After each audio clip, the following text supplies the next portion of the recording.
नमस्कार, आप देख रहे हैं हमारा खास बुलेटिन अपना बिहार। बहुत बहुत स्वागत करते हैं आपका। बता दें आपको बुलेटिन में खबर देख रहे हैं आप अरवल से। जी आपको बता दें बिहार के अरवल जिला शिक्षा से क्षेत्र में चुपचाप लेकिन ठोस क्रांति का गवाह बन रहा है। प्रतियोगी परीक्षाओं की बढ़ती प्रतिस्पर्धा के बीच निजी लाइब्रेरी एक सशक्त विकल्प के रूप में सामने आ रही है। खासकर अगर हम बात करें ग्रामीण और कस्बाई इलाकों में प्रतियोगी इम्तिहानों की तैयारी कर रहे हैं छात्र अब घर की बाधाओं से निकलकर लाइब्रेरी का रुख कर रहे हैं। वहीं जहां टीवी, मोबाइल और घरेलू जिम्मेदारियों से मुक्त एक शांत और फोकस्ड वातावरण मिलता है, वहीं लाइब्रेरी में हाई स्पीड इंटरनेट, बिजली बैकअप, स्वच्छ जल, एसी, अखबार, पढ़ने के लिए शांत रोशनी और व्यक्तिगत स्टडी जोन जैसे सुविधाएं दी जा रही हैं। दीवारों और मोटिवेशनल पोस्टर, टाइम टेबल और परीक्षा से जुड़ी अहम जानकारियां छात्रों को लक्ष्य केंद्रित बनाए रखती हैं। वहीं अगर बात करें लाइब्रेरी संचालक मॉक टेस्ट, ग्रुप स्टडी और करंट अफेयर्स, डिक्शन जैसी एक्टिविटी भी चला रहे हैं, जिससे न केवल छात्रों का आत्मविश्वास बढ़ रहा है बल्कि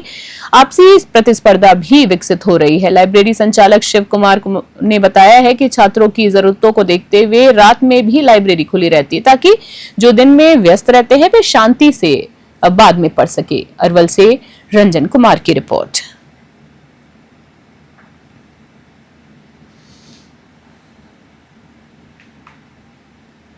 बुलेटिन में अगली खबर दरभंगा से देख रहे हैं। दरभंगा के लहेरिया सराय थाना क्षेत्र में रामगंज मोहल्ले में रविवार सुबह सड़क पर शंकास्पद मांस का टुकड़ा मिलने से स्थानीय लोगों के बीच में भारी आक्रोश फैल गया है। आपको बता दें जीवित मंदिर के सामने मिले इस संदिग्ध मांस को देखकर बड़ी संख्या में लोग जाम हो गए और तनावपूर्ण स्थिति बन गई है। स्थानीय प्रशासन ने स्थिति को तुरंत नियंत्रण किया है। सदर एसडीपीओ अमित कुमार अपने दल बल के साथ मौके पर पहुंचे और लोगों से शांति बनाए रखने की अपील की है। नगर निगम के सफाई कर्मियों और पानी के टैंकर्स भेजकर सड़क की सफाई, ब्लीचिंग पाउडर से सैनिटाइजेशन कराया गया है। साथ ही स्थानीय नागरिकों ने इस घटना को समाज में तनाव फैलाने की साजिश करार दिया और दोषियों के प्रति शीघ्र गिरफ्तारी की मांग की है। पुलिस ने अज्ञातों के खिलाफ मामला दर्ज कर मामले की गहन जांच शुरू कर दी। इलाके में अतिरिक्त पुलिस बल तैनात कर शांति बनाए रखने के कड़े कदम उठाए गए हैं। दरभंगा से राहुल चौधरी की रिपोर्ट।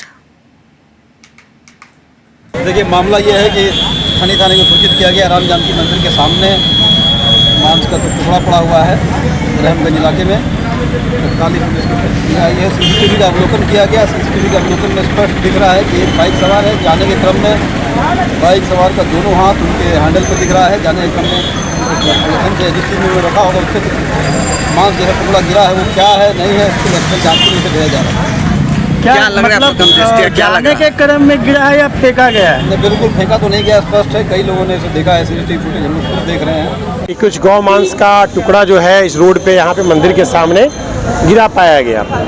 तो ये बात हम लोग देखने के लिए आए कि यहाँ पे इंटेंसली ये किया गया है या कोई एक्सीडेंटल बातें हैं। तो जो हम लोग के प्रथम दृष्टया में ये लग रहा है उसके हिसाब से ये लग रहा है कि कोई व्यापारी या हो सकता है कोई आदमी पर्सनल यूज़ के लिए ही गौ मांस को लेकर जा रहा था।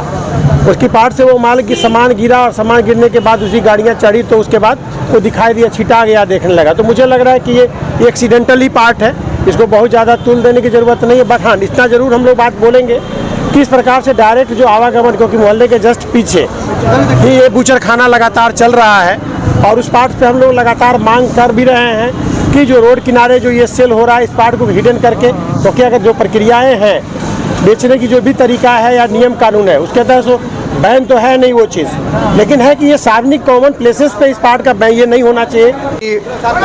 एक व्यक्ति गाड़ी से जो है कुछ मांस का अवशेष लेकर जा रहा था, उसी दरमियान यहाँ पे गिरा हुआ दिखा गया वीडियो में और वह जो है उस पर गाड़ी जब चली तो छितर-बितर हो गया। आप देख रहे हैं कि मंदिर है और ये मंदिर के सामने गिरना ये आहत की बात है और मंदिर के सामने है तो बहुत दिक्कत है। हम इसका जो है लोगों में आक्रोश था। अभी सब प्रशासन के लोग आए, समझा बुझाकर अवशेष को प्रशासन अपने हैंड में लिया है। हम लोग उसकी जांच का रिपोर्ट मांगेंगे कि ये अवशेष क्या चीज़ का था और सीसीटीवी कैमरा में भी जो लोग आ रहे हैं उसकी जांच का हम लोग।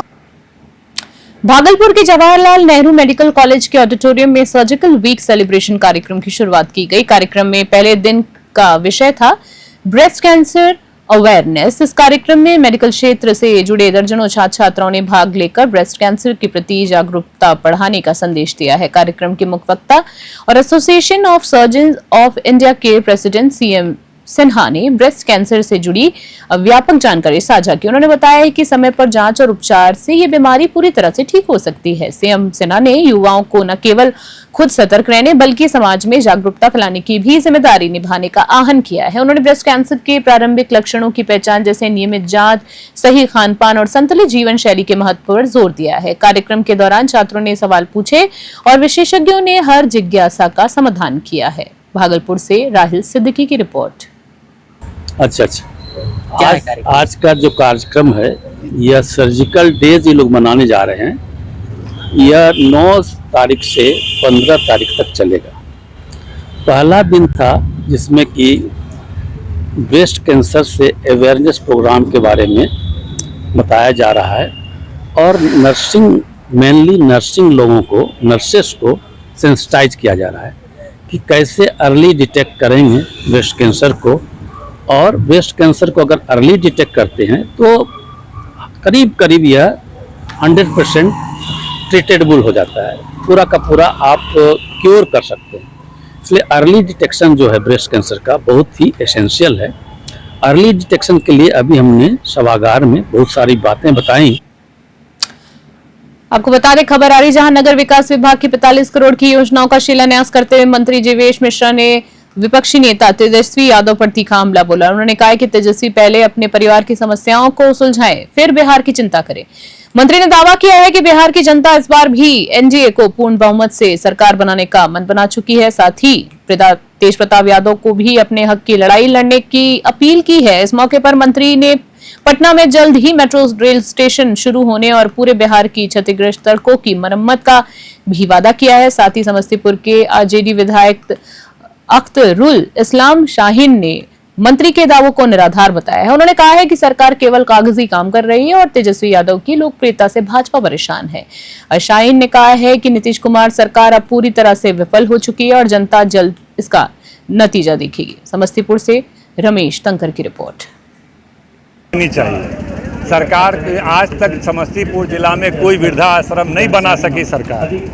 तो ये तो पंचायत सरकार भवन है, तो इसी को हुआ कि भाई अब तो नगर निगम में आ गया है तो इसी बिल्डिंग को, तो ये एक पर्याप्त व्यवस्था नहीं हुआ वृद्धा आश्रम के रूप में। लेकिन चलिए एक शुरुआत है। लेकिन मंत्री जी आज आए हैं, लेकिन नगर की हालत सबसे किसी से छुपी हुई नहीं है। एक तो टैक्स लिया जा रहा है जब नोटिफिकेशन हुआ तब से, जबकि बोर्ड गठन और चुनाव हुआ 1.5 साल के बाद। 1.5 साल पहले से टैक्स लिया जा रहा है। विधानसभा में हमने कई बार मांग उठाया कि समस्तीपुर नगर निगम में जो टैक्स आप ले रहे हैं सुविधा देने से पूर्व से ही ले रहे हैं, जब नोटिफिकेशन हुआ तभी से ले रहे हैं, यह गलत है। या जब आप सुविधा नहीं दे रहे हैं तो टैक्स वसूली क्यों कर रहे हैं। इसलिए आज भी मांग कुछ लोगों ने रखा था मंत्री जी को, और हम लोगों ने भी विधानसभा में मुख्यमंत्री के समक्ष रखा है कि समस्तीपुर नगर निगम में जो टैक्स लिया जा रहा है पूर्व से, वो टैक्स नहीं लिया जाए। मुख्यमंत्री जी ने संकल्प लिया है, मेरे विभाग को टास्क दिया है कि 15 अगस्त को मेट्रो की एक लाइन कम से कम चालू करके पटना को मेट्रो युक्त शहर बनाना है। और मुझे पूरा यकीन है जिस तरह से हमारे विभाग के अधिकारी, पटना मेट्रो और दिल्ली मेट्रो के अधिकारी मिलकर काम कर रहे हैं, मैं स्वयं उसकी मॉनिटरिंग कर रहा हूं समय समय पर जाकर।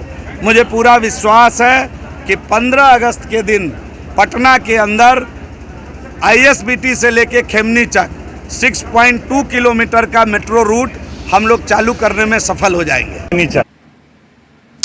खबर बता दें आपको आ रही है फॉरबिसगंज से, जहां पर पुलिस को बड़ी सफलता मिली है। जिले के टॉप 10 अपराधियों में शामिल मोहम्मद सरफराज और आशीष पासवान को गिरफ्तार किया गया है। सरफराज पर फरवरी में हुई 2 किराना दुकानों में डकैती का आरोप है, जबकि आशीष पासवान रंगदाहा मुसहरी के पास हथियार के बल पर लूट की कोशिश में शामिल था। दोनों के खिलाफ डकैती, लूट और अवैध हथियार रखने की संगीन मामले दर्ज हैं। इस कार्रवाई का नेतृत्व अनुमंडल पुलिस पदाधिकारी फॉरबिसगंज ने किया है। गिरफ्तारी टीम में थानाध्यक्ष, अपर थानाध्यक्ष, अवर निरीक्षक समेत कई पुलिसकर्मी शामिल थे। पुलिस अधीक्षक रिया ने इस सफलता की सराहना की है। फॉरबिसगंज से ब्यूरो रिपोर्ट। आज फॉरबिसगंज पुलिस एवं एसटीएफ के सहयोग से इस जिला के टॉप 10 क्रिमिनल जो कि अभी हाल में रिसेंट में फरवरी माह में जो घटना हुई थी, एक किराना व्यवसायी के यहाँ जो डकैती की घटना हुई थी, उसमें अंजाम देने में ये शामिल थे। इनका नाम सरफराज, पिता मोहम्मद कासिम, ये टप्पू टोला का रहने वाला है। इसकी और पहले भी इस कांड में हम लोगों ने गिरफ्तारी की थी। हालांकि जो लूटे गए रुपये की भी बरामदगी की गई थी। इसमें ये शामिल थे। इन्होंने अपनी संलिप्तता भी स्वीकार की है और इसे अभी न्यायिक हिरासत में भेजा जा रहा है। आज फॉरबिजन पुलिस एवं एसटीएफ के सहयोग से इस जिला के टॉप 10 क्रिमिनल जिले के फॉरबिसगंज प्रखंड अंतर्गत किरकिचिया पंचायत के कोडली धत्ता टोला में सोमवार की दोपहर एक दर्दनाक हादसा हो गया है। तालाब में डूबने से 18 वर्षीय युवक आफ्ताब आलम की मौत हो गई है। आपको बता दें, आफ्ताब आलम जो वार्ड संख्या 6 निवासी जमाल अंसारी का पुत्र था, अपने दोस्तों के साथ तालाब किनारे गया था। इसी दौरान उसका पैर फिसल गया और वो गहरे पानी में चला गया। जब तक साथी को समझ पाते, आफ्ताब पूरी तरीके से डूब चुका था। घटना की सूचना मिलते ही अंचलाधिकारी ललन ठाकुर, राजस्व कर्मी विकास सिंह और फॉरबिसगंज थाना की पुलिस मौके पर पहुंची। मछुआरों की मदद से शव को खोज शुरू हुई और काफी प्रयासों के बाद शव को तालाब से बाहर निकाला गया है। शव को अनुमंडल अस्पताल लाया गया, जहां डॉक्टर्स ने मृत घोषित कर दिया। इसके बाद शव का पोस्टमार्टम के लिए अररिया भेज दिया गया है। फॉरबिसगंज से ब्यूरो रिपोर्ट। ग्रामीण के द्वारा सूचना मिला कि एक बच्चा पोखर में डूब कर मर गया है, डूबा हुआ है, अभी तक मिल नहीं रहा है। इस कारण घटनास्थल पर आए तो पता किए तो नाम है उसका आफ्ताब अंसारी और पिता है जमाल अंसारी, वार्ड नंबर 6 धत्ता टोला का है, जिनको अभी खोजा जा रहा है। लाश तो नहीं मिला है। उस पर सीओ साहब को कॉल किए हैं और 112 को कॉल किए तो 112 भी आया, सीओ सर भी आए तो सीओ सर NDRF की टीम को सूचना की है तो वो आते तो उसके बाद देखते हैं। अभी एक बच्चा डूब गया है जिसका उम्र लगभग 19 साल है। अभी तक लाश नहीं मिला है। सीओ साहब आए हैं, NDRF टीम आ रही है, उसके बाद ही पता चलेगा क्या है। खोजबीन जारी है। हाँ, खोजबीन जारी है। और यहाँ पे सबसे बड़ा समस्या क्या है कि ये जो पोखर है जो देख रहे हैं, ये पोखर यहाँ के रिपोजी सबको दिया हुआ है। ये सबको देखिए एकदम सब जगह एकदम गड्ढा खोल के सब जमीन को बर्बाद कर दिए। नागरिक संघर्ष समिति रेलवे से जुड़ी अहम मांगों को लेकर कटिहार मंडल के रेल प्रबंधक सुरेश कुमार को ज्ञापन सौंपा गया है। समिति अध्यक्ष शाहजहां शाद के नेतृत्व में सौंपे गए इस ज्ञापन में कुल 8 सूत्री मांगे शामिल थी।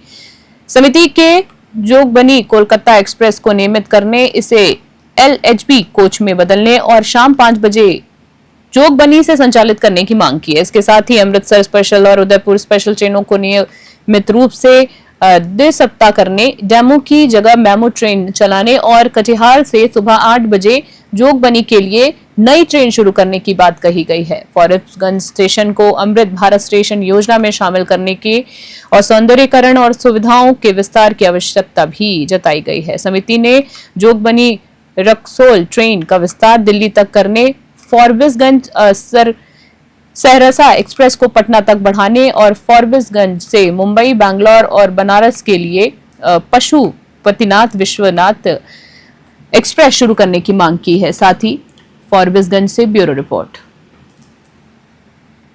शेड का यह स्थिति है, या तो यात्री भीगते हैं या फिर धूप के तपिश में सींचते हैं, जबकि पाया ताया खड़ा है। सर, इसका कोई सोल्यूशन होने वाला है या नहीं है? शेड वाला काम थोड़ा लंबा पड़ता है, अब कॉस्टली भी होता है।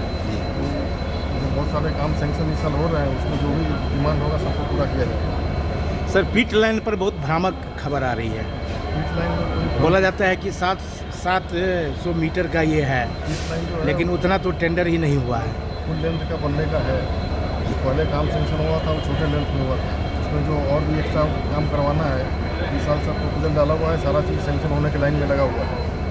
सैंक्शन इस साल होते ही सारा काम जो भी डिमांड है सबको पूरा किया है।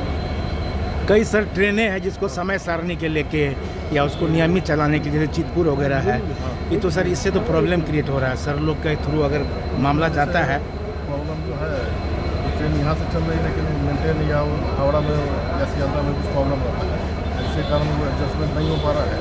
इसके लिए लगातार ईस्टर्न रेलवे से बात चल रही है, इससे कुछ घर का समाधान होगा तो यहाँ से हम लोग चलाने अपनी तरफ से हम लोग। अभी के हमारे खास बुलेटिन में फिलहाल के लिए इतना ही। इस तरह की ताजा और तमाम अपडेट्स के लिए देखते रहे और बने रहे हमारे साथ। नमस्कार।